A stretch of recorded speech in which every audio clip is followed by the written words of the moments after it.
بسم اللہ الرحمن الرحیم۔ شروع کرتا ہوں اللہ کے پاک نام سے جو بڑا مہربان اور نہایت رحم کرنے والا ہے۔ آپ یوٹیوب چینل دیکھ رہے ہیں، میں ہوں ایڈوکیٹ غلام یاسین خان لغاری۔ ہمارا آج کا ٹاپک ریاست کے لازمی فرائض ہے۔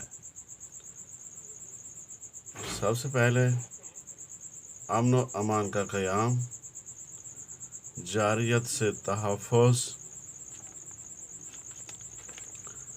بین الاقوامی تعلقات، انصاف کی فراہمی کے بارے میں تفصیل۔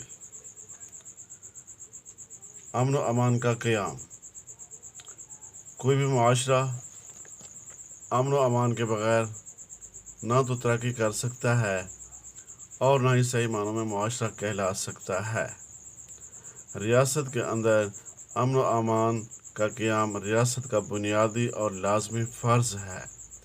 عوام کے جان و مال کی ذمہ داری اور انہیں اطمینان کی زندگی بسر کرنے کے مواقع فراہم کرنا ریاست کا بنیادی فرض ہے۔ جارحیت سے تحفظ۔ بیرونی جارحیت معاشرہ اور ریاست کو غیر مستحکم کرتی ہے۔ ملک انارکی، بے چینی اور بد امنی کا شکار ہو جاتا ہے۔ لہذا بیرونی جارحیت سے عوام کا تحفظ ریاست کے بنیادی و لازمی فرائض میں شامل ہے۔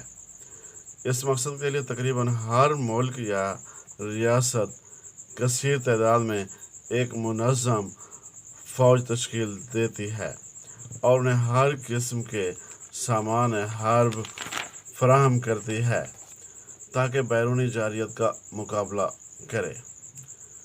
بین الاقوامی تعلقات۔ تمام دنیا ایک معاشرہ کا روپ دھار چکی ہے۔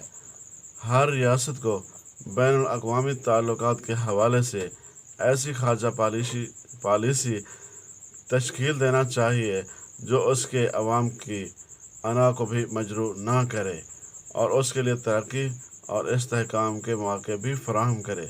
دیگر ممالک سے محبت و اچھے تعلقات کی فضا قائم کرنا خود ریاست اور اس کے عوام کے لیے بہتر ثابت ہوتی ہے۔ انصاف کی فراہمی۔ معاشرہ میں موجود بے انصافی اقربا پروری نہ صرف معاشرتی طور پر تباہ کن ہے بلکہ ریاست کی بنیادوں کو ہلا کر رکھ دیتی ہے۔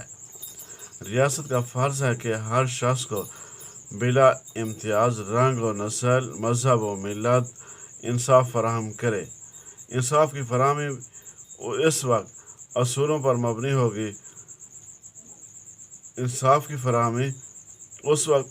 پر مبنی ہوگی جب اس بارے میں چھوٹے بڑے، امیر غریب میں کوئی فرق روا نہیں رکھا جائے گا۔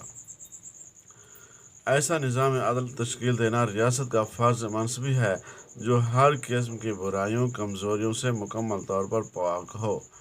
ممکن ہے تو صرف اور صرف انصاف کی فراہمی سے ہے۔ اللہ حافظ۔